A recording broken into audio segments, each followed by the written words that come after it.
रोजची भाजी काय करायचं असं सगळ्यांना प्रश्न असतो. तीच ती भाजी नको असते, काहीतरी बदलून पाहिजे असते. तर भाज्या तेच ते नको असतील आणि तुम्हाला भाजी करायचा कंटाळा आला असेल तर हाताखाली या पद्धतीच्या 2 चटण्या असतील तर तुम्ही भाजीला सुट्टी दिलं तरीही चालतो. सध्याला बाजारामध्ये मस्त पिकलेल्या लाल मिरच्या येत आहेत. त्याची चटणी जर करताल तर दिसायलाही मस्त दिसणार आणि चवीला भन्नाट होणार. पहिली चटणी पाहणार आहोत आपण टोमॅटो आणि पिकलेल्या लाल मिरच्याची. तर इथे मी जी लाल मिरची घेतलेली आहे बेडगी मिरची आहे, अगदी तिखट नसलेली.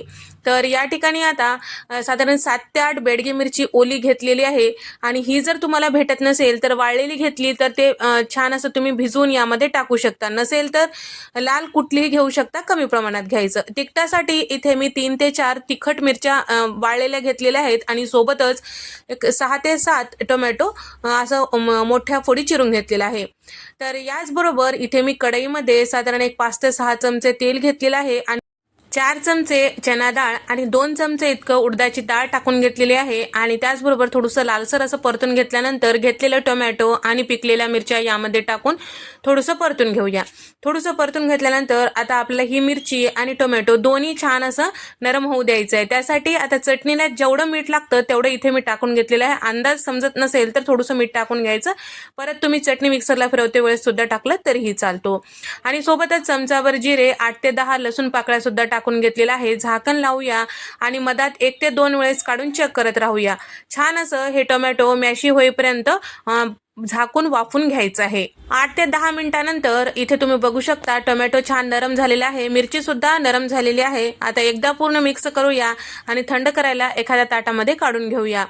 पूर्णपणे थंड झालं की आता आपल्याला हे मिक्सरला छान अशी चटणी तयार करून घ्यायचं आहे. मी तिखटासाठी सुक्या लाल मिरच्या वापरलेल्या आहेत. त्याच्यासाठी सुद्धा तुमच्याकडे जर तिखट असलेल्या लाल मिरच्या असतील ओल्या तर ते सुद्धा तुम्ही टाकू शकता. तर या ठिकाणी आता मिक्सरला हे फिरून घ्यायचं आहे. तर मिक्सरच्या पॉटमध्ये हे सगळं टाकून घेतलेलं आहे आणि 1 चमचा धने पावडर टाकून घेतलेला आहे आणि छोट्या लिंबाच्या आकाराचा गूळ इथे मी टाकून घेतलेला आहे. मिक्सरला छान असं फिरून घेतलेलं आहे. तर या ठिकाणी तुम्ही बघू शकता रंग सुद्धा सुरेख आलेला आहे आणि त्याचबरोबर मस्त असं हे चटणी मिक्सरला फिरून घेतलेली आहे. आता याला परतून घेऊया. परतून घेतल्यामुळे याची शेल्फ लाईफ वाढते आणि जास्त दिवस टिकून राहते. त्यासाठी इथे मी कढईमध्ये साधारण एक 4 चमचे तेल टाकून घेतलेलं आहे. अर्धा चमचा जिरे यामध्ये टाकून घेतलेला आहे आणि 2 चमचे चना डाळ, 2 चमचे उडदाची डाळ आणि थोडीशी कोथिंबीर टाकून घेतलेली आणि त्याचबरोबर एक पाव चमचा हिंग सुद्धा टाकून घेतलेला आहे आणि तयार करून घेतलेली चटणी यामध्ये टाकून घेतलेला आहे. अर्धा चमचा गरम मसाला टाकून घेतलेला आहे. हे सगळं मिक्स करून घ्यायचं, थोडंसं परतून घ्यायचं. तेल यामध्ये छान असं शोषून घेईल इतपत आपल्याला परतून घ्यायचं आहे. थोडंसं चटणीला दाटसरपणा येईपर्यंत आपल्याला परतून घ्यायचं आहे. अशीच जरी चटणी बाहेर राहिली तरी सुद्धा 2 ते 3 दिवस छान टिकून राहते. फ्रीजमध्ये ठेवल्यास 10 ते 12 दिवस आरामात टिकतो.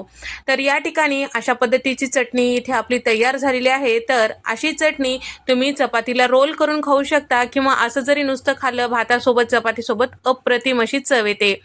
तर मस्त कोरड्या बरणीमध्ये भरून ठेवायचं, तुम्हाला भाजीचीही गरज पडणार नाही. अशी मस्त चटपटीत खमंग अशी ही चटणी आहे. एकदा नक्की ट्राय करून पहा. आता दुसरी चटणी पाहूया. ते सुद्धा कांद्याची आणि मस्त पिकलेले मिरची मिक्स करून आपण ही चटणी करणार आहोत. तर त्यासाठी इथे मी कढईमध्ये साधारण मुठभर शेंगदाणे टाकून घेतलेला आहे. शेंगदाण्याला हलकसा डाग लागेपर्यंत परतून घ्यायचं आहे. आता शेंगदाणे भाजून झालं की याच कढईमध्ये चमचाभर जिरे, 2 चमचा तीळ टाकून घ्यायचं. ते भाजण्यासाठी फारसा वेळ लागत नाही. छान तडतडू लागलं की ताटामध्ये काढून घ्यायचं आहे. आता कांद्याची चटणी करण्यासाठी इथे मी 5 मध्यम आकाराचे कांदे उभ्या फोडी चिरून घेतलेले आहे आणि सोबतच ओली बेडगी मिरची घेतलेली आहे. तर साधारण 6 ते 7 घेतलेला आहे, तोडून टाकलेला आहे आणि सोबतच छोट्या लिंबाच्या आकाराचा चिंच इथे मी घेतलेला आहे. चिंचामध्ये त्यामध्ये चिंचुके किंवा त्याच्या बिया असू नये किंवा त्याचे दोरे वगैरे असेल तर काढून टाका. ते सुद्धा आता आपल्याला कढईमध्ये हे सगळं टाकून परतून घ्यायचं आहे. साधारण एक 4 चमचे तेल टाकून त्यामध्ये हे सगळे घेतलेले जिन्नस टाकून परतून घेतलेलं आहे.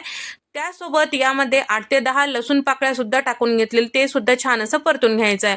आता इथे मी चवीपुरतं मीठ टाकून घेतलेलं आहे. झाकून ठेवूया म्हणजे मिठामुळे कांदा आणि त्याचबरोबर लाल मिरची छान असं नरम होईल.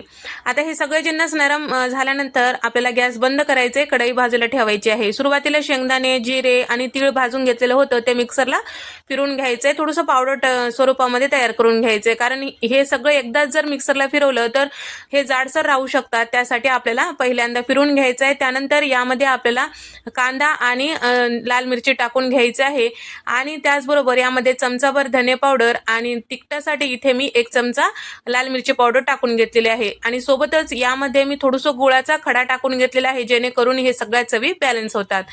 तर या ठिकाणी तुम्ही बघू शकता इथे आपली ही चटणी तयार झालेली आहे। तर या ठिकाणी आता यावर तडका देण्यासाठी तडका पॅन मध्ये 3 चमचे तेल गरम करून घेतलेले आहे, अर्धा चमचा मोहरी, अर्धा चमचा जिरं छान फुलू द्यायचं। त्यानंतर तयार झालेलं फोडणीचं तेल चटणीवर टाकून घ्यायचं। मस्त अप्रतिम अशी कांद्याची चटणी तयार झालेली आहे। पिकलेल्या मिरच्या आणि कांद्याची ही चटणी दिसायला जेवढी सुंदर दिसत आहे तेवढी मस्त खायला खमंग आहे। तर तुम्ही या रंगावरून वाटत असेल की खूप झणझणीत असं झालेलं आहे, पण बेडगी मिरची तिखट नसते, फक्त आपल्या चटणीला रंग आणतो। तर काही गोष्टी अशा असतात की दिसायला जर मस्त दिसलं की खायला मस्त खमंग वाटतं। आधी डोळ्यानं आपल्याला मस्त दिसायला पाहिजे तरच आपल्या जिभेला चव लागते। तर हा पदार्थ जर आवडला असेल तर व्हिडिओला नक्की लाईक करा, शेअर करा आणि सबस्क्राईब करायला विसरू नका। तर यामध्ये मी बेडगी मिरची वापरलेली आहे, ओल्या बेडगी मिरची वापरलेल्या आहे। तर ते तिखट नसतात, त्यामुळे मी सुक्या लाल मिरच्या तिखट असलेल्या घेतलेल्या आहे आणि सोबतच लाल मिरची पावडर टाकलेला आहे। तुम्हाला जर अजिबात तिखट आवडत नसेल तर फक्त बेडगी मिरचीचा वापर केला तरीही चालतो। नक्की ट्राय करून पहा। व्हिडिओ आवडल्यास लाईक करा, शेअर करा, सबस्क्राईब करा।